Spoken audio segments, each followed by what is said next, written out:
Ikaze rero ku ngingo yacu uyu munsi tugiye kuganira ku bigendanye n'imikoreshereze y'imboga nkoranyambaga. Muri no minsi hari kugaragara byinshi abantu bibaza se ibi bintu ntabwo byaba birimo icyaha, ese no kwisanzura no burenganzira, ese aho ntihaba harimo n'ibindi bigendanye nuko umuntu ashobora gukoresha izi mboga nkoranyambaga ashaka kwihumura ku muntu, ese ibyo bigenda bite? Akaba ari impamvu rero tugiye kuganira kuri ingingo, twumve nimba uburyo imikoreshereze y'imboga nkoranyambaga igomba gukoreshwa, nimba hari n'amategeko ahari ayigenga, ese hari umuntu ushobora gukora icyaha binyuze kuri izo mboga nkoranyambaga akurikiranwa gute? Ibyo rero nibyo tugiye kuganiraho. Tukaba turi kumwe na Dr Murangira Thierry n'umuvugizi wa RIB. Tubahaye ikaze. Murakoze cyane kutwakira. Mu kanya turi buze kwakira n'abandi batumirwa. Dr, muri no minsi turi kubona imboga nkoranyambaga mu Rwanda ziri kugaragaraho ibintu binyuranye, abantu bakibaza se ibi ni ibiki, ubundi imikoreshereze y'imboga nkoranyambaga mu Rwanda yifashe ite? Muri rusange ntabwo twavuga ko imikoreshereze y'imbuga nkoranyambaga social media mu Rwanda muri rusange ntabwo twavuga ko imeze nabi.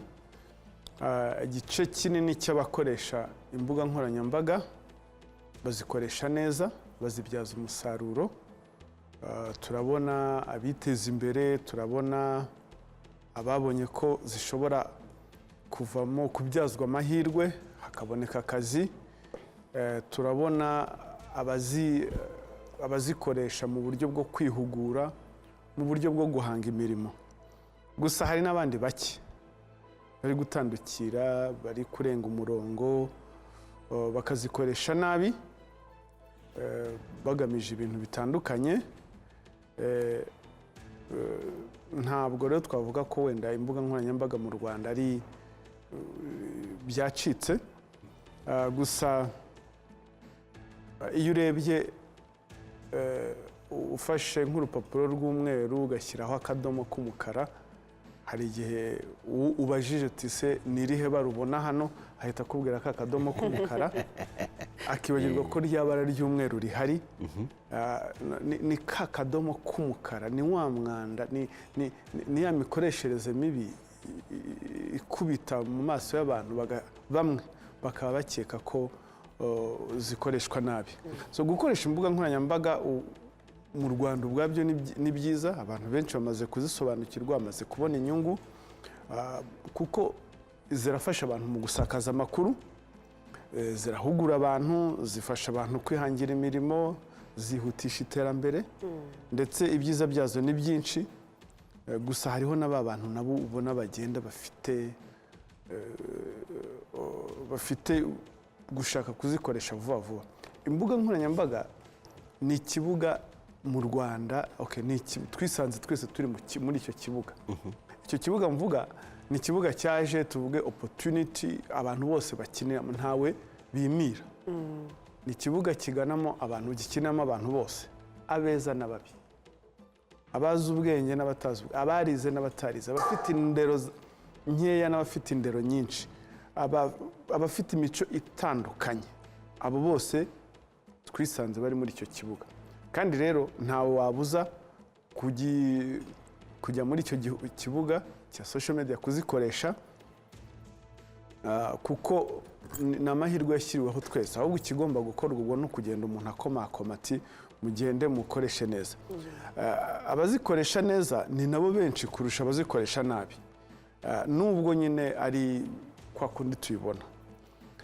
Imikoreshereze rero ya social media mu Rwanda igaragaza ingano y'uburere uyikoresha yahawe cyangwa se afite, ndetse n'ikigero cy'imitekerereze afite.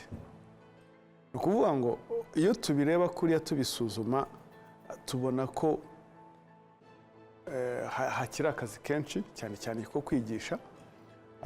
Ufite imitekerereze navuga ko itari ku kigero cyiza, nabwo uhita ubibona, kuko hariho abazikoresha nk'uko maze kubivuga.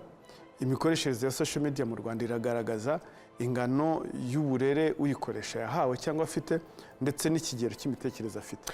Uyikoresha yarize akayikoresha nabi, uhita ubona indero afite cyangwa se level y'imitekerereze ye.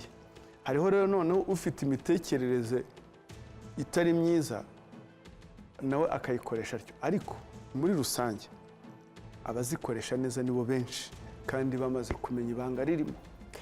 wenda ukiri aho ngaho nitujya kureba ku mikoreshereze yazo, umuntu aba afite kwisanzura kungana iki kw'ibyo ashyiraho. Yego navuga ngo uko wari umaze kubivuga ni ikibuga kiri open cya buri wese, ushobora gufungura akawunti iyo ari yo yose ushaka ukayijyaho, ariko se hari limits zihari? Aho rero niho abantu bamwe bagifiteho ikibazo, bumva ko ngo social media kuba nayigezeho mfite gukoreraho ibyo nshaka byose. Hari ibyo wemerewe kuba wakoraho n'ibyo utemerewe gukoraho. Icya mbere, ntabwo wemerewe gukoreraho ibyaha. Nibyo koko twisanze izi social media zihari, izi mbuga nkoranyambaga zihari, ari nk'uburyo bumwe bwaje bwo kwisanzura mu gutanga ibitekerezo. Ubwo buryo bwo kwisanzura mu gutanga ibitekerezo ntabwo bugomba kubangamira ituze rusange rya rubanda, ntibigomba kubangamira ubuzima bwite bw'abandi. Uyikoresha wese agomba kwibuka kurengera umwana. Ni ukuvuga ngo hari amategeko ahari azigenga avuga ngo niba uyigiyeho hari ibyo ugomba gukora, hari n'ibyo utagomba gukora, kuko ibyo ukora byose bigira ingaruka yo kuba ingaruka yo kuba wahura n'amategeko, wagongana n'amategeko, kuko amategeko azigenga arahari. Ni ukuvuga ngo turi mu isi, iyi si turimo monde physique, iyi turimo, ni ukuvuga ngo yaragutse, yagukira muri monde virtuel. Monde virtuel yo cyber space, abantu naho baba barimo. Ni ukuvuga ngo igihe cyose waguze smartphone washyizemo internet, ni ukuvuga ngo wabaye uwo bita wa muturage wo muri cyber space. Indimi zo hanze baravuga ngo ni netizen. Ubwo nawe wabaye umuturage wo muri cyber space. Ni ukuvuga ngo hari ibintu bibiri: ushobora kwifashisha ya telefone yawe uyikoresha neza, ariko uyikoresheje nabi akamenya ko hari ibimutegereje. Ni ukuvuga ngo rero haracyarimo akantu abantu bamwe badasobanutse. Nibyo nababwiye ngo umuntu aragenda agaterura ijambo hariya ngo yamenye ngo uburenganzira bwe ngo ubwisanzure bwo gutanga ibitekerezo, akarekeraho. Ndamubwira, ubwisanzure bwo gutanga ibitekerezo ntibivuga ko wisanzura usagarira abandi. Tanga ibitekerezo byawe, ariko wibuke ko uburenganzira bwawe aho buhera niho ubwundi burangiriye. Ntabwo ukoresha bwa bwisanzure ubangamira abandi. Aho rero niho hagikenewe ko abantu n'inzego zitandukanye zigenda zigisha abantu. Ntabwo imikoreshereze ya social media ngo ubwisanzure bwo gutanga ibitekerezo agahita ashyiraho akadomo. Kandi bwa bwisanzure ni ukuvuga ngo itegeko nshinga ry'u Rwanda mu ngingo ya 38 itanga uburenganzira ariko hirya bwo gutanga ibitekerezo, ariko hirya bwa burenganzira bwo gutanga ibitekerezo hari n'inshingano zo kugira gute, zo kubaha uburenganzira bw'abandi, zo kubaha ituze rusange rya rubanda, ubuzima bwite bw'abandi. Ntabwo social media rero icyo yashyiriwe si ugukora ibyaha. None haribu mwe mushinzwe gukumira ibyaha bitaranaba, none muzatandukanya gute umuntu udafite uburere kandi uri gukora ibyaha ku mbuga nkoranyambaga n'umuntu uri gutanga ibitekerezo? Bizagenda bite? Urumva niho nyine ubugenzacyaha bubera. Gusa ntabwo twebwe tureba ngo ufite uburere cyangwa ntabwo ufite. Nibyo navuze, icyaha iyo wagikoze buriya nyine uba wagaragaje ingano y'uburere ufite. Iyo wakoze icyaha uba wamaze kugaragaza ingano y'uburere ufite, ingano y'imitekerereze yawe, mbese nuko wifata muri sosiyete. Gutanga ibitekerezo tuzi neza kubitandukanya, tuzi neza gutandukanya iyo umuntu atanga ibitekerezo cyangwa se iyo akora ibyaha. Kuko gutanga ibitekerezo nibyo navugaga, ntabwo uvuga ngo ugiye gutanga ibitekerezo nuvuga ngo ugiye kubitanga usange ahubwo urabangamira abandi. Gutanga ibitekerezo byawe ntibivuga ngo tuka kanaka. Gutanga ibitekerezo ntibivuga ngo hari n'ibyo abantu biharaje cyane abasore hano bamwe bihisha inyuma ya twa tuzina. Iyo mvuga urubyiruko cyangwa n'abandi bantu bakoresha ba social media influencers. Hari ukuntu bishe inyuma y'izina runaka ugasanga ngo barihisha muri wa mutaka wo gutanga ibitekerezo, ariko mu by'ukuri bakora ibyaha bimwe. Ugasanga arabyutse mu gitondo afashe ifoto ya kanaka ayishyize hariya, ngo uyu muntu muramuvugaho iki? Muramuvugaho iki? Ngo ese ngo mwamubonye, ngo twisanze hano dute? Ariko ubwo ni nko gushumuriza umuntu abandi. Noneho baba bari mu gakirike cyangwa mu kagurupe, umwe yapositinze undi aramusapotinga nawe azapositinga, ugasanga umuntu batangiye kumuharasinga.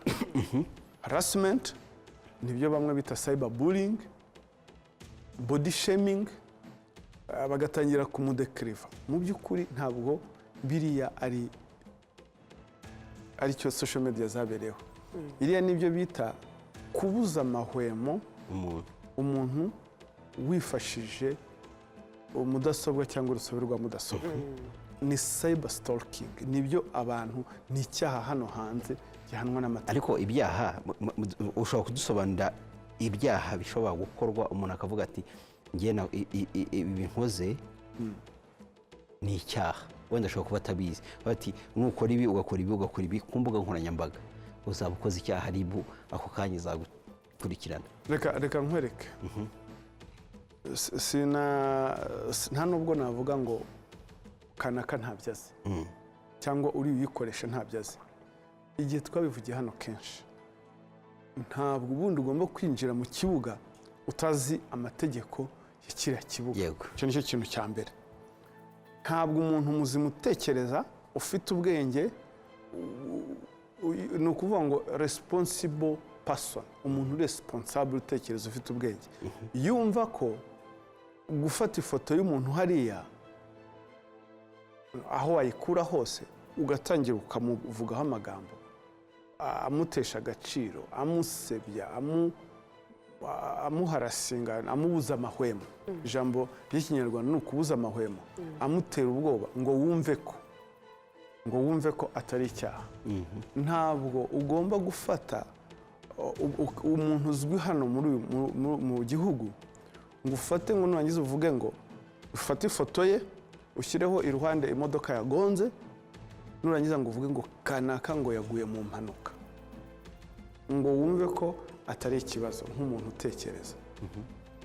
Ntabwo ushobora gufata ifoto y'umuntu. Ubu ngubu noneho twageze mu isi ya tekinoloji, aho turi gukoresha artificial intelligence, ubwenge bw'ubukorano. Yego. Aho umuntu ashobora gufata, tugeze aho abantu batangiye gufata igice cy'umuntu bagashyiraho umutwe, bagahimba ko uyu muntu yakoraga ibi bintu. Aho niho tugeze. Uwo muntu rero ntiwambwira ko ibyo yakoraga atarabizi neza. Ababikora abenshi 100% barabizi ko ari ibyaha, kuko ikikubwira ko ari n'ibyaha baba bazi ko ari ibyaha. Bihisha inyuma ya turiya tuzina bakatifishinze, aho bagenda akihimba akazina hariya izina nyine, ariko buriya nyuma y'ariya mazina hari umuntu ufatika, umuntu ufite ubwenge. Rero abo bantu n'ubundi baba bazwi, barafatwa iyo bakoze ibigize ibyaha. Urakoze cyane. Reka twakire Emmanuel Mihigo, ni inzobere mu bigendanye n'imitekerereze n'ubuzima bwo mu mutwe, niko umuntu yabivuga. Nibyo. Yego, murakoze cyane, tubahaye ikaze, tubaha na ka cyayi, ntimugire ikibazo rwose. Turimo turagana ku bigendanye n'imikoreshereze y'imbuga nkoranyambaga. Tumaze iminsi tubona abantu ku mbuga nkoranyambaga bajya kuvuga ibibazo byabo, wenda ararushye arashaka umuntu baganira, ariko hari ahantu niho hantu heza ho kuba umuntu yavugira ibibazo bye. Mubibona mute nk'abantu muri inzobere mu mitekerereze? murakoze. Hari abantu benshi bafata social media ariyo imbuga nkoranyambaga nk'aho ari ahantu ho kuvugira ibibazo byabo kugira ngo bakurure attention y'abantu, yenda babone support. Ariko icyo navuga ntabwo ari ahantu hari hatekanye ho kuvugira cyane cyane ibintu bisa naho ari ibintu biri personal byibanga kuri wowe. Ntabwo ari ahantu hatekanye, ntabwo ari ahantu safe space.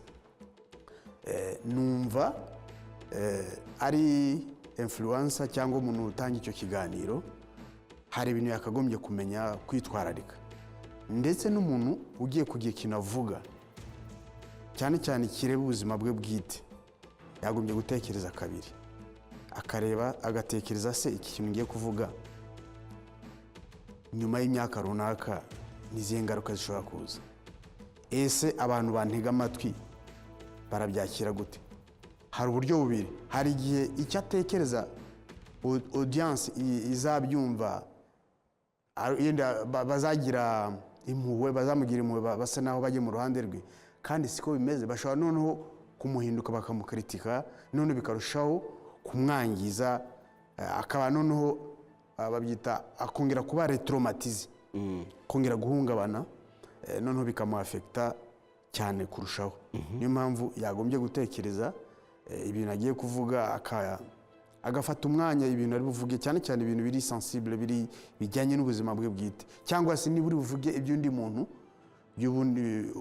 ubuzima bw'undi muntu buri personal cyane, utapfa kuvugira muri public, ko hariya ni muri public, muri social media. Murakoze. cyangwa nuko hari abaganga bakeya bashobora kuba bagana babasanga ngo mubafashe kumva ibyo bintu, agahitamo kujya kubivugira hariya kugira ngo aruhuke, kuko nabo bakeneye kuruhuka kubera agahinda baragize. Icyo cyo mukivuga hiki? Iyo nayo ni efe, ni imwe mu kintu umuntu uvugira ibintu kuri social media hari igihe bavuga ati afite ibikomere amaranye igihe kirekire, bigasa naho agiye kwidesharja kubivugira hariya kugira ngo yenda abone support, ariko ntabwo ariho hantu hakwiriye, kuko yenda haba hakenewe navuga ko ubukangurambaga umuntu akamenya se ibintu ngiye kuvuga hariya hantu niho hantu hakwiriye nakagombye kubivugira, cyangwa nagombye gushaka umuntu umuntu wabyigiye ushaka no kugira ibanga akamfasha. Ni ukuvuga bisaba kwigisha cyane cyane abo bantu, bakamenya bakagira iyo awareness yaho ashobora kuvugira ibintu bye bwite. Ariko cyane cyane n'abo ba influence bakoresha social media, kenshi hari igihe bakoresha ikintu kugira ngo wa muntu avuge ibintu runaka biri personal, noneho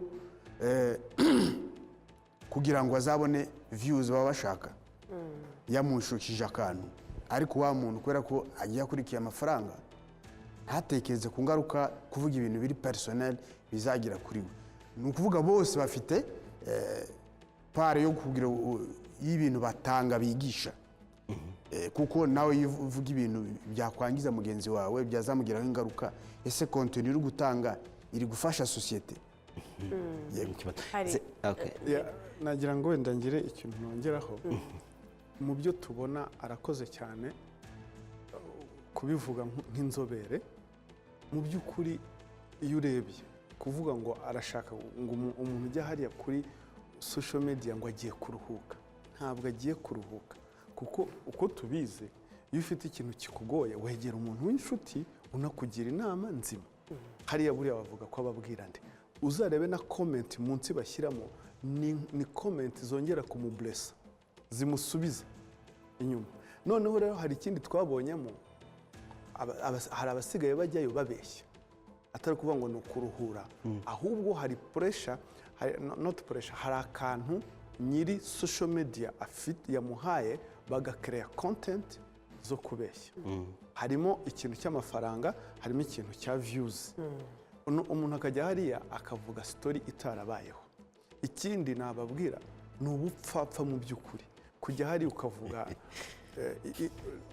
twigishijwe kugira ibanga. Ni ubupfapfa kujya hariya ukajya kuvuga ubuzima bwawe bwite, ukirengagiza ko hari umuryango ukomokaho, hari abana bagukomokaho, ufite urugo. Ibyo byose ni ibigenda bikagira ingaruka. Tekereza nk'umwana ujya ku ishuri bakamubwira ngo mama wawe yahoze ari iki, mama wawe burya ubuzima bwe byagenze gutya. twabibonye kuri YouTube. Urumva ukuntu umwana ubugize. Ni ukuvuga ngo ibyo tuvugira hariya kuri social media by'ubuzima bwacu, twibuke ko tutari abacu ngo twigenge, twibuke ko hari abadukomokaho, ibyo tuvuga bigiraho ingaruka. Aho rero nicyo kintu abantu batari basobanukirwa. Harimo akantu, ibintu bya pressure ya views iri gutuma abantu bamwe bata indangagaciro, ugasanga ahubwo habayemo promotion, guteza imbere za antivalues, ibintu by'indangagaciro gakeya kubera pressure zirimo. Antivaleur ugasanga nizo bari guha icyicaro. Iyi pressure ya views iraza guhemuza bamwe. Hari ikindi cya breaking news, wa mbere gutangaza aya makuru. Ugasanga hari umuntu ukubiseho igihuha hariya, nkaho utabanje nawe ngo verifie, nawe ukabugisangije abandi ngo ugaragare nyine nk'umuntu nawe ngo uburi tayari kuri social media. Ugasanga umuntu akubise wenda hari nk'amafoto asohotse y'urukozasoni y'umuntu runaka, wenda uko ajya hanze nabyo turaza kubivuga. Ugasanga wowe nkaho wowe nka social media influencer niko tubavuga, nkaho utahise umwamaganira kuruvuga ati ibyo bintu, ahubwo nawe ukongera ukabisangiza abandi, bagashyiraho ga caption, twisanze aha hantu dute. Muri biriya rero byo kuvuga ngo araruhura umutima, harimo n'ibintu bya revenge, kwihimura, aho umuntu asigaye ajya hariya yarabuze uko yakwihimura cyangwa yasebya kanaka cyangwa yamutera ibyondo akajyaho. Ubwo abo tugaya ni babandi nabo batanga platform, kuko social media ntabwo ziba ziri live, ni pre-recorded, bakaza kuyaplodinga nyuma. Harimo ikintu cyo kubura social responsibility. Ntabwo abantu bumva ko abakoresha imbuga nkoranyambaga haracyari ikibazo cyo kutiyumvisha ko bafite inshingano kuri rubanda zo kutabaha ibi content zirimo umwanda, zirimo ibintu bidashobotse. Kuko ibyo ari byo byose uko byagenda kose, turazirikana ko social media platform ari igikoresho gikoreshwa muri citizen journalism cyangwa profession journalism. Muri profession journalism hariho abo tuzi, abanyamakuru bamwe rwose babyize, batandukiriye kuri za nshingano zo kwigisha, kumenya informing na entertain. Hari ikindi cya gatatu nako cya kane kigomba kuzaho cyo gukorera amafaranga. Ibyo nabyo rwose nabyo byagombye kuba ugakora amafaranga, ariko iyo amafaranga yasimbuye bya bindi byose bine, niho usanga abantu bisanga bari muri zi yego. Mu gihe urugero wenda nk'izi ngero wari umaze gutanga, mwari mumaze gukomozaho zo gutanga ibiganiro, kwitwa ko ngo ari kuruhura umutima n'iki, hari ingingo zihari zo kugenderaho zishobora kuba zigize ibigize icyaha, cyangwa se gukurikirana wa wundi n'ubundi ushobora kujya aho ngaho avuga ko atanze, navuga ngo ibye biri personnel, kandi rimwe na rimwe yirengagije wenda bazamukomokaho cyangwa se abo mu muryango we bizagira icyo bihungabanya. Kuko rimwe na rimwe hari abo tubona yego arabitanga uyu munsi, ejo ukumva wenda ajyanye ikibazo na murumuna we, nawe agiye kuri YouTube cyangwa se barashwanye, agiye avuga ati kanaka biravuga sibyo, cyangwa se yarahemutse, cyangwa se cyane na nyuma akagaruka asaba imbabazi. Ati hari n'abo twagiye tubona nyuma agarura agatima agasaba wa wundi wa mu content creator bakoranye ikiganiro, ati mbabera kano gaparito uzagakuremo, ntagakuremo akabishyiraho hanze uko nguko, byagera mu rugo bikaba ibindi. Hari amategeko cyangwa se hari ibigenderwaho muri bya bindi kuvuga, gukurikirana n'ubundi aba bose baba YouTubers n'ahandi content zinyura, ndetse na babandi bitangira ibyabo, bishobora kuvuga uti nurenga aha ngaha uraba ukoze icyaha. Amategeko hari icyo twavuga cya mbere, turashingira ku itegeko nshinga ingingo ya 38. Wowe ufite uburenganzira bwo kuvuga ibyo wifuza byose, ariko ukirinda kuvuga ibintu bibangamiye ituze rusange rya rubanda, bibangamiye ubuzima bwite bw'abandi, ukavugamo ibintu bitabangamiye umuco mbonezabupfura wacu. ubu ni ukuvuga ngo ugomba kumenya amagambo ukoresha hariya, atari ukujya hariya ngo ukoreshe amagambo abangamiye umuco mbonezabupfura w'Abanyarwanda. Ntabwo wemerewe kuba uvuga ngo ugiye gutanga ibitekerezo hariya ngo utange ikiganiro kibangamira umwana. Ni ukuvuga ngo muri iyo mu itegeko nshinga ingingo ya 38 irakuvuga ngo tanga ibitekerezo ariko wirinda kubangamira umwana. Ni ukuvuga ngo urinda umwana. Wowe ugiye kuvuga ibintu hariya uzanyemo abana bawe, n'iyo utanabazanamo uravuga ibintu ubona bizabagiraho ingaruka psychologically. Ega nta muntu n'umwe wifuza kumva umubyeyi we yasebye, nta n'umwe. Natwe uko tungana ushobora wenda kuba wabijera. Ngaho rero mbwira uriya mwana muto wo ku ishuri ugerayo bose bakamuzomera ti mama we cyangwa papa we, biramwangiza. Hariho n'abashobora gutoroka ishuri. Ni ukuvuga ngo usibye kuba twajya muri iryo tegeko nshinga, n'umutimanama wawe wowe ubwawe, nuko ikibazo hariho abajyayo ukavuga ati banza umutimanama bawusize mu rugo. Ariko noneho icyo tuvuga, wa muntu content creator wa nyiri YouTube, niba uwo uri kubaza ubona yafashwe n'amarangamutima, wowe ukoze iki? Ni ukuvuga ngo nawe ubwawe wibuke ko ufite icyo bita inshingano kuri rubanda y'ibyo ubaha. Ntabwo ugomba kubaha ibintu bibagira. Nibyo nababwiye rero, usanga bibanda kuri za views, kuko ka kantu umubwira ngo ukate niko we abona ko karimo views egara amafaranga. Ugasanga icyo nicyo kimushishikaje, nibyo bimutwaye umutima, indangagaciro ukabona ntazo namba. Mihigo, wowe ukurikije uko ubona mu bibazo sosiyete ifite y'u Rwanda bikomeye cyane by'imitekerereze, ku buryo turi kubabona cyane hariya ku mbuga nkoranyambaga, abakora revenge, ni ibibazo sosiyete ifite cyangwa ni ibintu bito ugereranyije n'ubuzima bw'imitekerereze? Urakoze. Ndabanza mvuge ku kijyanye n'ukuntu abantu iyo bavuga ibintu kuri social media bijyanye n'ubuzima bwabo bwite kandi biri sensitive, iyo abivuze nta control aba afite yo kubimanaginga muri we, iba yavuyeho. Kenshi usanga bafite n'ibikomere bya kera, childhood trauma cyangwa historical trauma, ibikomere by'amateka bafite nabyo. Noneho akabigumana nta bufasha yabonye. Hari igihe kigera noneho kubikontorora cyangwa uburyo abisobanura, abivuga bikamunanira, agashiduka yabivuze kuri social media. Ni ukuvuga ako kantu ka control kaba kavuyeho, akabivuga mu gifaransa bavuga ngo abivuga en vrac, mu kavuyo. Kenshi uzasanga n'ababa baravuze ibyo bintu, izo nkuru zabo zibabaye kuri bo, usanga nyuma aho ngaho baregreta ati ibintu nabivugiye iki, byatewe n'iki. Urumva akagira, iyo agaruye ubwenge nibwo yumva ko ibintu yavuze bitari bikwiriye. Bo enda icyo navuga, tuzi ibyabaye muri iki gihugu, donc uburyo umuntu aba yaranakuze, hari bibi aba yaranyuzemo n'ibyiza. Ari bibi biratwubaka, ari n'ibyiza biratwubaka. Tumubuhe buryo ibyiza bitwubaka mu buryo bwiza, muri buryo buri positif. Ibibi nabyo hari igihe bitwubaka, nubwo abantu benshi badakunze kukivugaho.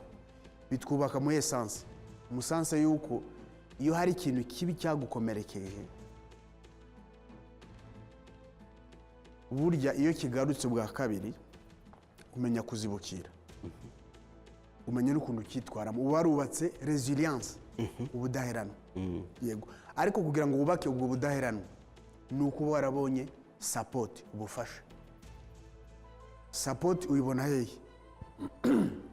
ushobora kuyibona ku muryango family members ushobora kuyibona ku nshuti ushobora kuyibona ku baprofessionnel bakagufasha burya umuntu agirwa n'abandi bakagufasha none ukarushaho gukomeza iyo ufashe utabonye rero ugumana na cya gikomere kigashobora kwikomplika mu bindi bintu cyangwa ukazajya wakitinga mu buryo budakwiriye navuga ko wenda abantu bakeneye kwigishwa uburyo avuga amateka ye ubuzima bwe cyane cyane buri prive iyo abivugira kuri social media ese uwo mu influencer ari kubibwira ni muganga nawe ntabwo azi kubikontorora just warakira konti ariko akariho karavugwa kubera iki mwanga ko babivuga kandi biriho kubivuga si cyo kibazo ngewe icyo navuga icya mbere tuzi ko iyo utambutsa content iri sensible icya mbere ushobora guhindura ijwi ushobora guhisha visage kuko ibyo bintu babikora ni protection y'umuntu ko plus nyuma yaho ngaho umuntu uzareba ibyo bintu atazamenya umuntu no guproteja privacy y'umuntu atazaba identifié yego nicyo navuga niyo mpamvu ibyo bintu biba ngombwa babikoresha mu bitangazamakuru bikomeye bagaproteja isura y'umuntu ijwi rikaba distorted bakarihindura kugira ngo niyo wanavuga ibyo bintu hatazagira umuntu ukwidentifya ukumenya Dr.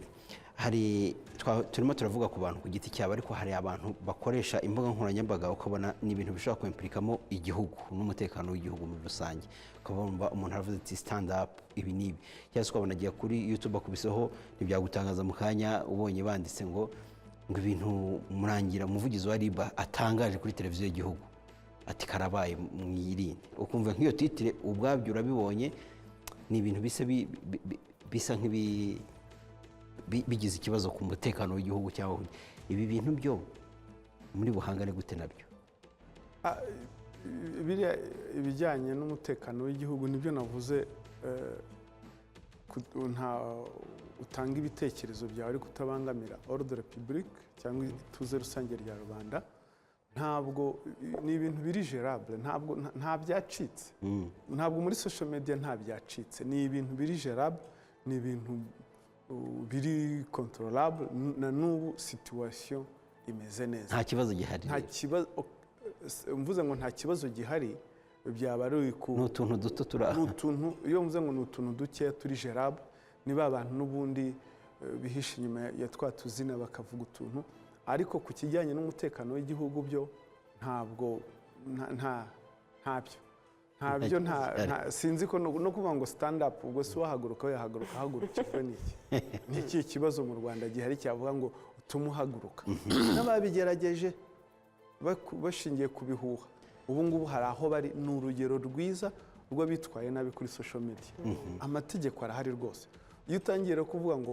uteze imvururu muri rubanda ngo ugire gutyo rwose ujyaho amategeko ari bukujyane n'aba bandi bose nuko ni nako tunababwira gusa uburyo bikorwamo hariho ubona batangira nyine hari abatangira gukoresha social media agatera ibuye mu gihuru ngo arebe ikivumbukamo ni ukuvuga ngo agenda arenga umurongo wa mbere atera intambwe akareba icyo RIB ivuga cyangwa izindi nzego akongera akarengaho abo tuba tubareba turabahamagara tukabaganiriza abenshi nabavuga ati mwakoze cyakora u Rwanda nicyo gituma turukunda abandi barakureka warengaho umurongo utukura bagahita bakururira muri gereza ariko mu Rwanda barabanza bakakwigisha nibyo koko turabanza tukabigisha ibyo mujya mubikora mugahamagara abantu cyane umunsi ku wundi turaganira hari abantu bihangishije ibintu biteye isoni ibintu byo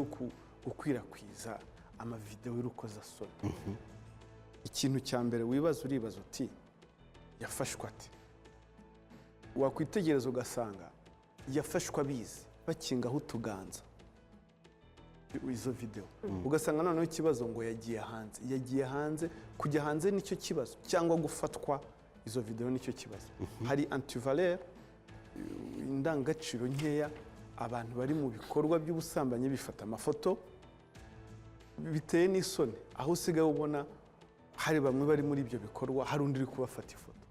Biteye isoni, biteye isoni, sinzi nuko birakabije, abantu babivemo. Wangiza ukajya hariya ngo yageze hanze ite, yageze hanze ite se nyine. Kugera hanze ni kwinshi, noneho hari izo turi kubona zijya hanze wakurikira ugasanga telefone yaribwe, bakuramo aya mafoto nyine bayashyira hanze. Ni ukuvuga ngo the moment wowe wafashe telefone yawe uri kodinga ibyo bintu, nta control bifiteho, anytime bizagera hanze. Nibigera hanze nyine uzaseba nk'uko bamwe bari guseba ubu ngubu. Usibye ko hari igihe ureba ukabona ko abantu batagiseba, ntabwo bagiseba. Akabyukana mu gitondo akajya ku kazi n'ibyo bintu biri hanze, ukajya ngo nta cyabaye. Biteye n'isoni. Ni ukuvuga ngo conscience, abantu bamwe ntibakigira conscience. Ubwo ibyo bintu byaba byasohotse, ukajya hanze ukanicara ukanavuga amaya, ukagira n'icyo bivugaho. Ugasanga nyine ikibazo ni uko byasohotse, ikibazo ni uko byafashwe, nibo ba nyirabayazana. Ni ukuvuga ngo wenda aho ngaho hariho na component yindi yo gukangisha gusebanya ya blackmailing, ariko nyirabayazana ni uwemeye ko bayamufata, wemeye ko bayamufata ya mafoto ari muri bya bikorwa, ubona yakinzeho akaganza kandi abizi ko bayamufata. None turimo turabibona cyane, navuga ngo muri iyi minsi by'umwihariko hari uwayibonye wenda mbere, cyangwa se waguye kuri iyo nkuru ishyushye agiye kubivuga mbere y'abandi. Hari n'abo n'ubundi tuba tubona tuvuga ati wenda kora foro cyangwa se tanga iki ngiki nkwereke, ariko uko kose ni ugukwirakwiza. Hari na nyir'ubwite victime n'ubundi wifatiye iyo videwo, wenda habaho impamvu zitandukanye ijya hanze. Aho hose n'ubundi ko bavuga ngo ari inkuru, navuga ngo ibije hirya no hino twerekana undi yohereza, wabibara nk'aho ari icyaha? Reka kuyifata ikaguma muri telefone yawe ntabwo ari icyaha, ariko ni intangiriro y'uko hazabamo icyaha. Ni ukuvuga ngo rero icyiza twareba iyo ntangiriro. Icya kabiri, uwayikwirakwije, kuyikwirakwiza ni ukuvuga ngo wayishyize mu ruhame, icyo ni icyaha yakoze cyo gutangaza. Noneho uwayisangije abandi nawe yakoze icyaha cyo gukwirakwiza.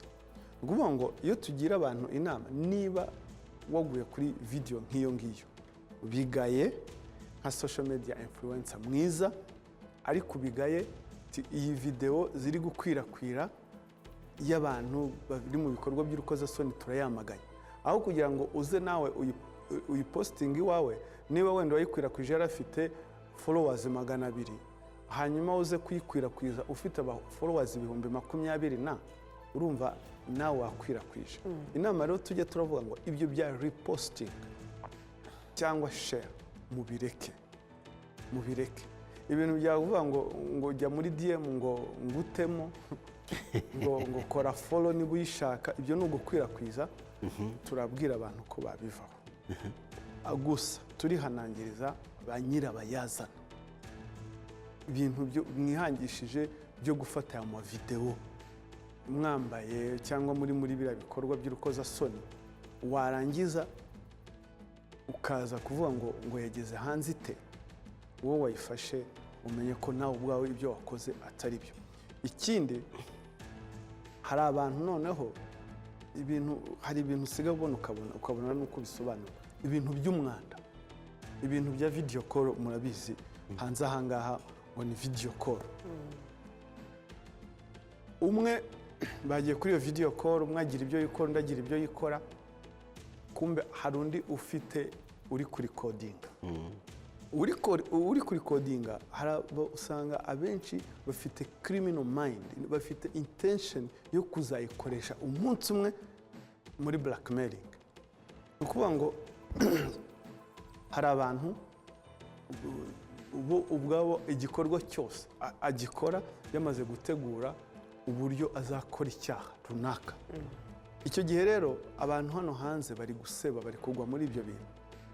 Ngo hari group abantu bagenda bakereza amafuti, abantu bakajyamo bakajya bahana ayo mafoto bakazahamagara na private za video call bakisanga bari muri ibyo bikorwa by'umwanda hanyuma umuntu agahamagara rwose yavuyemo umutima hari umuntu ufite video yanjye yayibonye ate ngo urabona bananirwa no kubivuga ese hari abajya baza gutanga ibirego batanga ibirego bya blackmailing kandi turabikurikirana ukanya ndaguha imibare turabikurikirana bagahanwa kuko blackmailing ni ikibazo hano cyane cyane cya social media ni icyaha gihanwa n'amategeko abantu dusaba ko bagomba kubyirinda bakabivaho ariko urumva ni ba nyirabayazana hano hari abantu bafite criminal mind video z'urukozasoni turazibona hanze ugasanga abantu baragiye muri dushe barifata amafoto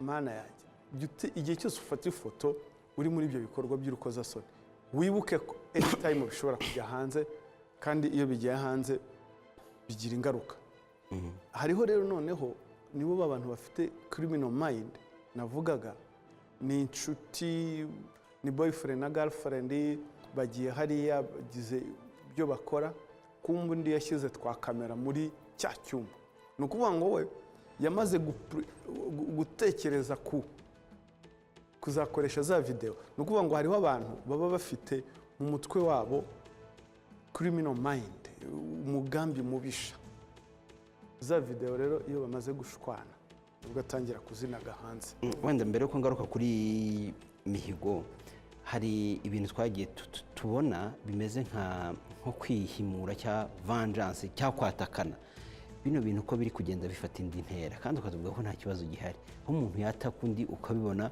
undi agasubiza undi ibi bintu ubundi hari ukuntu mbere twayibonaga ukagira ngo ni showbiz rimwe na rimwe wanakurikirana ukabona ni n'abajama n'ubundi bahurira muri event cyangwa se iki bashaka byangirwa gutwika urabona ko biri kugenda ariko ubona ko birimo n'ubundi burakari na kamere reka nkwereke biriya byose biba fueled na social media nyine ba nyiri YouTube channel nibo bahanganisha abantu nibagiwe mvuze ibintu kuri Nadia umpaye ikiganiro mvuze ibintu kuri Nadia niba ubona ko bizatera ikibazo undi ntabiretse ariko mpita ngushyira ati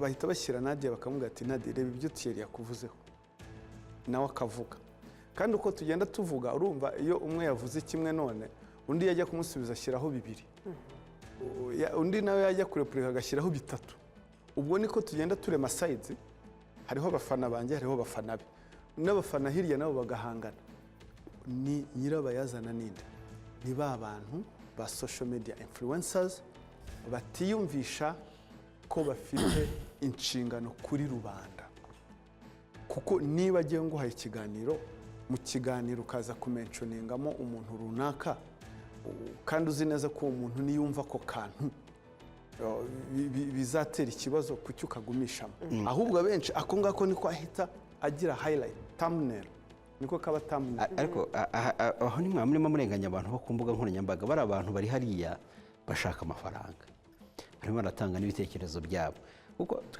nk'abantu bajya gukora itangazamakuru hari amabwiriza babaha bakavuga ati uzakora ibi mu rwego rwo kugira ngo wubahirize umwuga w'itangazamakuru kandi udateza ibibazo ariko mu YouTube ajyaho ibyo bintu ntabyaze kandi akeneye amafaranga ubwo ntiwaba uri kumusaba ibintu utamuhaye oya umu-YouTuber se si umunyarwanda nta ndangagaciro se agomba kureba umu-YouTuber se bivuga ko agomba gukora hanze y'amategeko umu-YouTuber se watekereza ko we adafite inshingano kuri rubanda no buri muntu wese afite inshingano kuri rubanda kumusaba ibyo twamuhaye ntabwo tumusaba ibyo tutamuhaye gusa baramubwira ngo nta nubwo ari ukuvuga ngo amategeko yari hariya hariho abantu usanga bagira komantere kandi bafuweringa ibintu bitari byiza ngo YouTube ngo nta muntu uyikontorora ngo wiyikontorora nta uyikontorora ariko yiba igikoresho cyo gukora ibyaha ntabwo igomba kuba igikoresho cyo gukora ibyaha nibyo bagomba gukorera amafaranga YouTube n'izindi social media platform zigomba gukoreshwa zikabyazwa umusaruro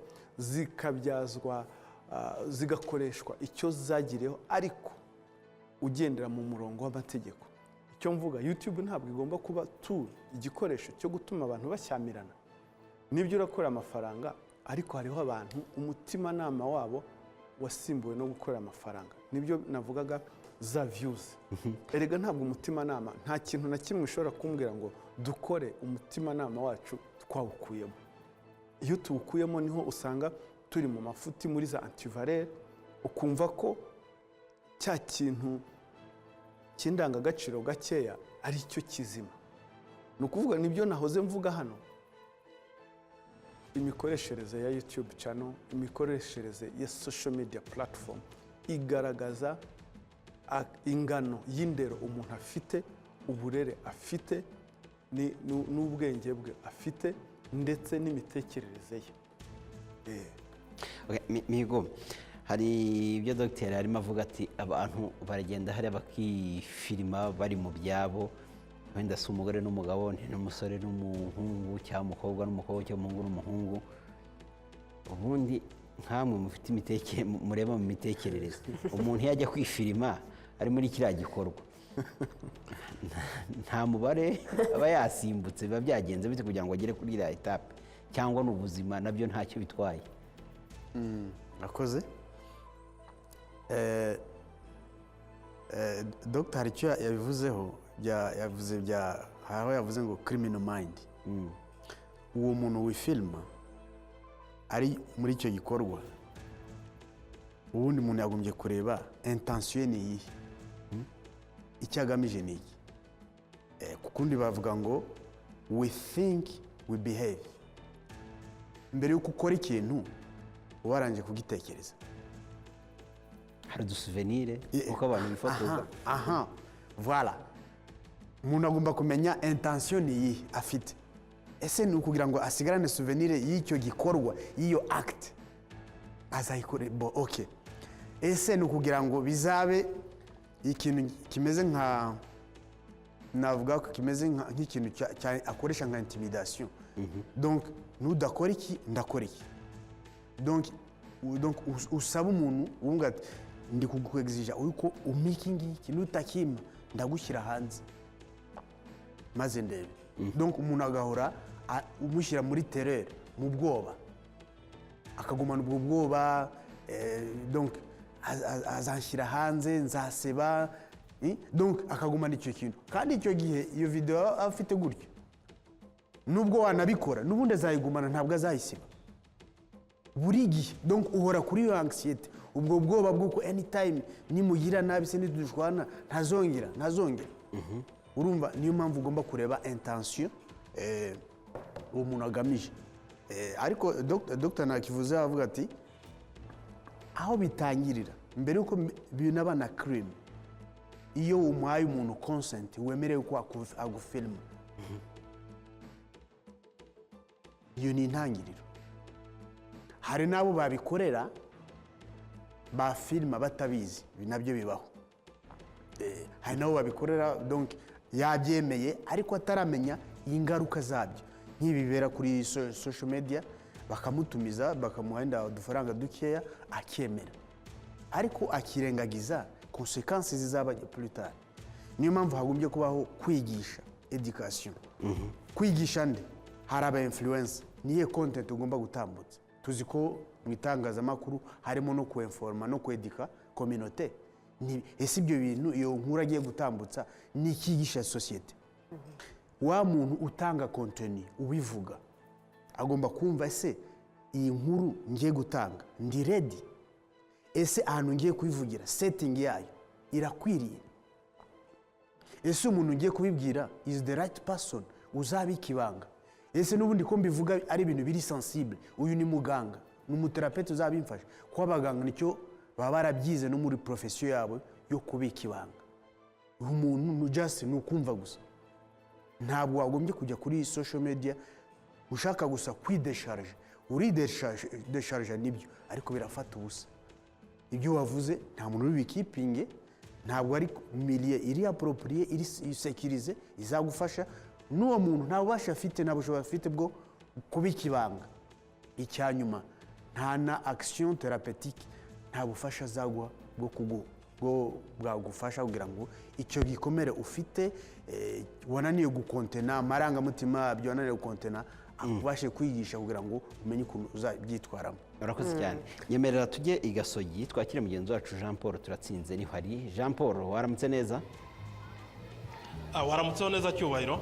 Turi kuganira ku bigendanye n'imikoreshereze y'imbuga nkoranyambaga, uburyo situasiyo imeze muri ino minsi. Ese abaho ngaho i Gasogi bo babivugaho iki, bimeze bite?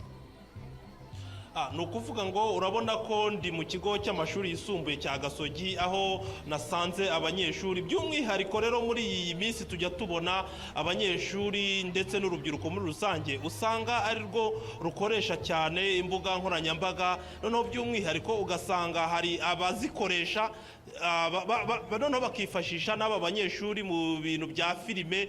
Izi twavuga ni filime za zindi zidahesheje agaciro urubyiruko, ugasanga barakoresha abakobwa bagamije kugira ngo babaronkeremo. Rero ndi kumwe na bamwe mu banyeshuri, reka mpere kuri uyu munyeshuri w'umukobwa, ndagira ngo mutubwire mujya mukoresha imbuga nkoranyambaga, mwebwe mubona uburyo zikoreshwa muri iki gihe, namwe murabyiga ahangaha kuri mashine, ariko ugasanga umunyeshuri agiye ku mbuga nkoranyambaga ukaba wabona n'umuntu ukwandikira. Mwebwe mubona uburyo zikoreshwa muri iki gihe zikoreshwa gute? Ese harimo izihe ngaruka? Yego urebe muri kamera ya televiziyo Rwanda.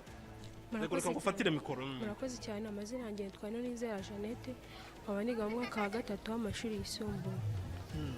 Imbuga nkoranyambaga ukuntu zikoreshwa, hari igihe umuntu ajya kwiga wenda isomo runaka, aho kugira ngo akore ibimujyanye agahita ajya kuri YouTube agasacingamo ya mafilimi y'urukozasoni, kandi kuri twebwe bituma twangirika nyine mu mutwe nk'abakobwa, kuko dukuramo amakuru agiye atandukanye atariyo, akatwangiza nyine mu mutwe. Hari abantu bajya bifashisha abanyeshuri, ugasanga wambaye akaniforume kawe akujyanye kuri izo mbuga nkoranyambaga kugira ngo agukoreshe mu nyungu ze. Ese mwebwe mubona ari iki cyakorwa kugira ngo ibyo bikorwa koko bicike, mubifitiye ubumenyi? Icyo nasaba abayobozi ni uko bagomba, abo ngabo bakina filimi bagomba gukina filimi bakurikije imyaka, kuko hari igihe bafata umunyeshuri ari munsi ya 15 kandi ntabwo babyemeye, ntabwo aba yagize imyaka y'ubukuru. Rero biratwangiza cyane, ntabwo ari byiza, bituma ubuzima bwawe bwangirika cyane. Reka tuganire n'umuhungu, nawe uregera ahangaha wisanzure ntugire ikibazo. Yego uratubwira amazina yawe, utubwire imikoreshereze y'imbuga nkoranyambaga za Facebook, za Twitter, za YouTube n'izindi zitandukanye, no kuri za WhatsApp. Mwebwe mubona hariho ibihe bishuko? Murakoze. Amazina yanjye ni Irakoze Prince. Ingaruka mbi bitugiraho nk'urubyiruko, urabona hari igihe bapostinga nk'ibintu by'urukozasoni bikaba byakwangiriza abanyeshuri cyangwa se urundi rubyiruko, bikaba yuko hari n'igihe izo filime z'urukozasoni hari abegera abanyeshuri bakaba bashaka kubakoresha muri ibyo bikorwa. Ni nk'ibihe bibi uretse izo filime z'urukozasoni ujya ubona ku mbuga nkoranyambaga? Habaho ibintu bya scam, bakaba bapostinga nk'ikintu bakavuga ati hano turi gutanga amafaranga y'ubuntu, iki umunyeshuri utabisobanukiwe akaba yakwinjiramo, bikaba byafata amafaranga ye nayo yari afite akaba yayatanga. Minerval, musore egera hano nawe, nta muntu uragusaba ifoto ku mbuga nkoranyambaga akubwira ngo nyandikira hari ikintu nakuzaniye? Aha wowe bimeze bite? Utubwire amazina yawe. Murakoze. Amazina nitwa Irahari Laurier. Ntabwo birambaho, ariko njya mbibona bandikira abantu babasaba amafoto bashaka wenda bakoresha ibintu bitari byiza, ugasanga bakwaka ifoto ngo ipostinge bagire icyo bakubaza cyangwa se bagire icyo bakukoresha, ariko mbona atari byiza ko bikorwa. Imikoreshereze mibi se idahwitse ku bijyanye y'imbuga nkoranyambaga mubona ari iyi? Imikoreshereze mibi y'imbuga nkoranyambaga tubona idahwitse, hari ukuntu ubona bapostinze ibintu nko kuri Twitter cyangwa se kuri Facebook, ugasanga nk'umwana arabirebye akiri muto cyane, ugasanga ntabwo ari byiza, ugasanga nyine nawe agendeye muri uwo mujyi w'ibibi, ugasanga akuze nta kinyabupfura afite, nta bintu byiza akora, ugasanga gutyo biratwangirije muri makeya, ugasanga ntabwo ari byiza ko bikwiye gukorwa. Reka Cyubahiro, reka nganirize ubuyobozi bw'iki kigo cy'amashuri, kuko burya bagira ahantu abanyeshuri bagenda bagahurira mu buryanye iyo bari kwiga amasomo y'ikoranabuhanga. Ese umunyeshuri ntashobora kugenda kuri iyo computer cyangwa se kuri iyo mudasobwa akaba yagenda agakoreraho ibindi bidashimishe, cyangwa se akaba yajya kureba izo filime z'urukozasoni? Directrice, ndagira ngo muratubwira iyo muri kwigisha abanyeshuri ibijyanye n'amasomo y'ikoranabuhanga mubarinda gute izi mbuga nkoranyambaga, ese hari amasomo mubaha mubagaragariza ingaruka zivamo? Muratubwira amazina yawe ufatire mikoro. Murakoze, nitwa Clemence Nahayo, umuyobozi wa groupe scolaire Gasogi. Mu by'ukuri imbuga nkoranyambaga zitanga ubutumwa bwinshi, hakaba ubwiza ndetse n'ububi bushobora kudafasha urubyiruko. Ni muri urwo rwego rero tugira gahunda yo kuganiriza abana.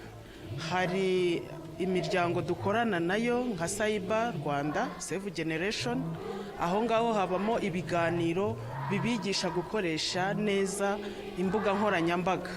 Abanyeshuri bakagira ibiganiro mpaka berekana ubwiza bwo gukoresha imbuga nkoranyambaga ndetse n'ibibi byavamo aramutse azikoresheje nabi.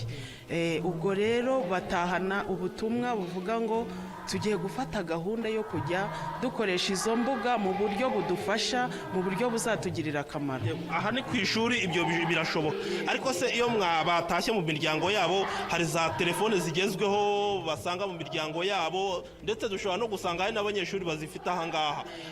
Icyo cyo mujya mukibabwiraho kuri za WhatsApp na za Facebook nabo ko hari uburyo bashobora kuzikoresha nabi bikabagiraho ingaruka? Yego, urinareba no muri kamera ntugire ikibazo. Nibyo koko turabikora, kuko n'ubundi abanyeshuri bacu ntabwo bemerewe gutunga telefone ku ishuri. N'ubundi ubwo butumwa tubaha ni ubugamije kubafasha mu buzima bwabo bwa buri munsi, baba bari hano, baba bari mu nzira bagenda cyangwa no mu ngo zabo. Niyo mpamvu rero batahana ubwo butumwa bakabwifashisha no mu buzima bwabo busanzwe. Ndetse na mwarimu mbere yuko atangira isomo, niba ari irya ICT abajyanye nko muri computer lab, nawe abanza kugirana ikiganiro nabo gitoya, abereka ko niba bagiye kuri computer badafungura za Facebook cyangwa se ngo bajye kuri internet bashyireho ibindi bitajyanye n'isomo bagiye kwiga, kuko bishobora kubayobya. Cyubahiro, wenda namubaza icyanyuma. Tujya tubona abana bacurujwe, ukabona umuntu akoresheje imbuga nkoranyambaga atumijeho umwana ati usanga aha ngaha ngo umfashe iki ngiki, ugasanga harimo ikintu cyo gucuruzwa kw'abantu binyuze mu mbuga nkoranyambaga. Iki cyo mujya mukimenya, cyo mukibwiraho iki abana? Iki ngiki nacyo turakizi, cyane cyane ko hari n'amasomo tubyigishamo, tubiganirizamo abana, nk'isomo rya social ndetse n'isomo rya history, harimo ibijyanye na human trafficking. Icyo rero nacyo tukigarukaho cyane, tubereka ko bakwiriye kwitonda, bakareka kumva gutega amatwi ababa bababwira message nk'izo ngizo. Igihe bumva hari aho bashidikanya ku muntu bahuye nawe ubabwiye message nk'izo, bakitabaza umuntu mukuru ushobora kubagira inama. Urakoze cyane. Cyubahiro, urumva? Yego, ngo nagushimira nimba nta kindi wongeraho. Yego, icyo nari ngiye gusorezaho wenda ni uburyo tujya tubona. Urumva nahisemo ibigo by'amashuri kuko nibo njya mbona akenshi abantu bakoresha imbuga nkoranyambaga mu buryo butanoze, bifashisha abanyeshuri. Ukabona yamwambitse iniforume, akavuga ngo reka njye kumukinisha ka filime, cyangwa se ukabona aragiye yambaye umwenda wa mansera cyangwa umwenda wa padiri, akajya gukina za filime ubona ko zidahesheje agaciro urubyiruko. Rero ibyo ngibyo nibyo turi kubona cyane cyane hanze aha ngaha, bagamije kuronka, ariko noneho bagakoresha izo mbuga nkoranyambaga mu buryo butanoze. Si bose, ariko rwose turabibona. Ni uko nguko, uko ari nayo mpamvu twahisemo ibigo by'amashuri. Urakoze cyane. Thierry ari buze kugira icyo abigarukaho. Reka tugaruke muri studio. Dr. Thierry, hari igihe tubona umuntu ku mbuga nkoranyambaga barimo bavuga ibintu ukabona birarenze, ariko umuntu akibaza ati kuki aba bantu batari gukurikiranwa na RIB, bakanabisaba cyane ku mbuga nkoranyambaga? Ni ryari mwe mwibwiriza ko mushobora gukurikirana umuntu wakoze icyaha? Urakoze cyane. RIB ishobora gukurikirana ibyaha bikorwa ibyibwirije cyangwa se ibiregewe, ariko hari bimwe mu byaha amategeko ateganya ko bikurikiranwa ari uko RIB iregewe. Urugero, ingingo y'162 y'itegeko riteganya ibyaha n'ibihano muri rusange iteganya ko ibyaha bivugwa mu mutwe wa 8 w'itegeko akaba ari ibyaha bibangamira imibereho bwite y'abantu, bidashobora gukurikiranwa bidasabwe n'uwahemukiwe. Urugero rero twatanga bimwe muri ibyo byaha dukunze no kubona muri social media, bikorwa nko gutukana mu ruhame.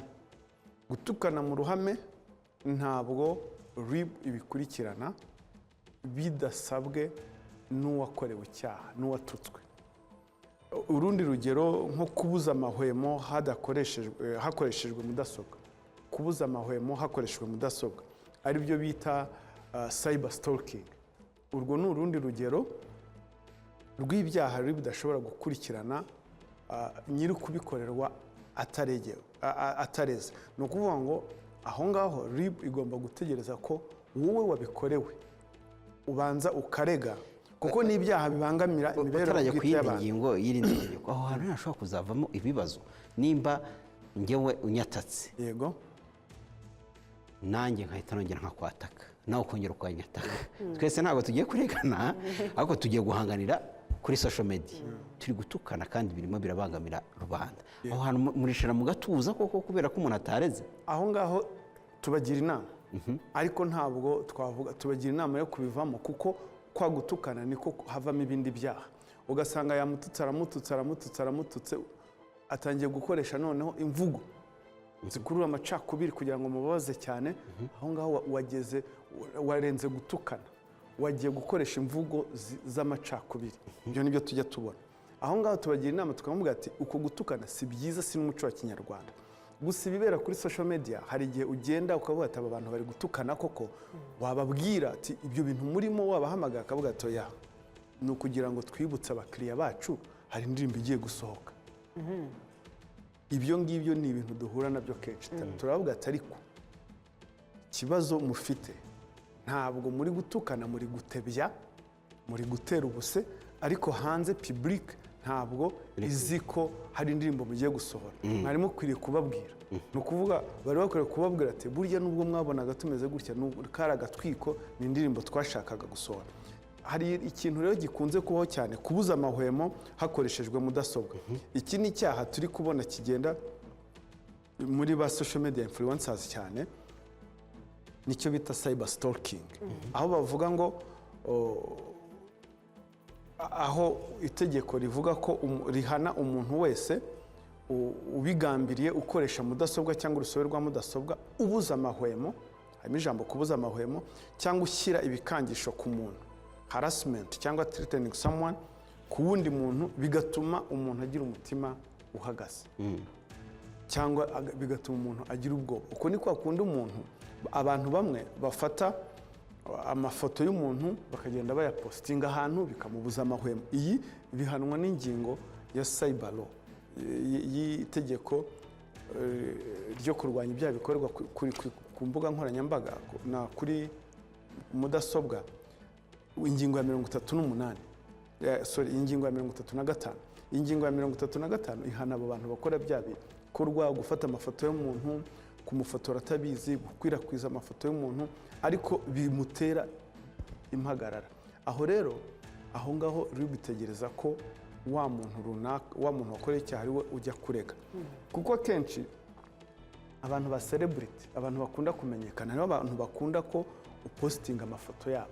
Igihe wowe rero bayapostinga amafoto ye uko yaba ameze kose, nyiri kubikorerwa nta kibazo afite, numva ko RIB bitagomba kuzamo. Nako itegeko riteganya, kuko iyo rijemo usanga nanone ugiye kubangamira abantu muri za entertainment. Hari uburyo RIB igomba kwitwara, kuko iyo umuntu atabangamiwe cyane nk'ibi byo gutukana, atavuga ngo ugiye nta kintu bintwaye, twatebyaga, aho ngaho tugomba kubyitonda, kuko ni byinshi cyane. Hariho abajya, ariko utanze ikirego kirakurikirana. Aha rero dukureho rwa rujijo, aho hari abantu bavuga ko RIB hari ibyaha yirengagiza gukurikirana. Nta byaha twirengagiza gukurikirana iyo twaregewe. Niba wowe bagututse umva bikubangamiye, tanga ikirego, ariko noneho wibuke neza ko gutukana bikurikiranwa ari uko uwabangamiwe yareze. Igihe cyose utararega ntabwo tuzabikurikirana. Gusa ikibaho, habaho kugira abantu inama, kuko hari ibintu usanga birijena ubona abantu batishimiye kubona bibera kuri izo mbuga nkoranyambaga. Hariho rero n'abantu bashobora kubibona bakavuga ati biri abunomo gutukana, ntabwo ari byiza, ntabwo twankuraja uwabikorewe aze atanga ikirego, ariko nanone ntabwo twakwibwiriza ngo tugiye kubikurikirana wowe ubwawe wumva utabangamiwe, kuko akenshi niho ubikurikirana undi yagera akavuga ati ariko njyewe nta kintu bintwaye, njyewe ndumva nta kintu bintwaye. Urumva urwego nta kundi rwabikora, rugomba gukurikiza amategeko. Reka tugaruke gato, turi kugana ku musozo.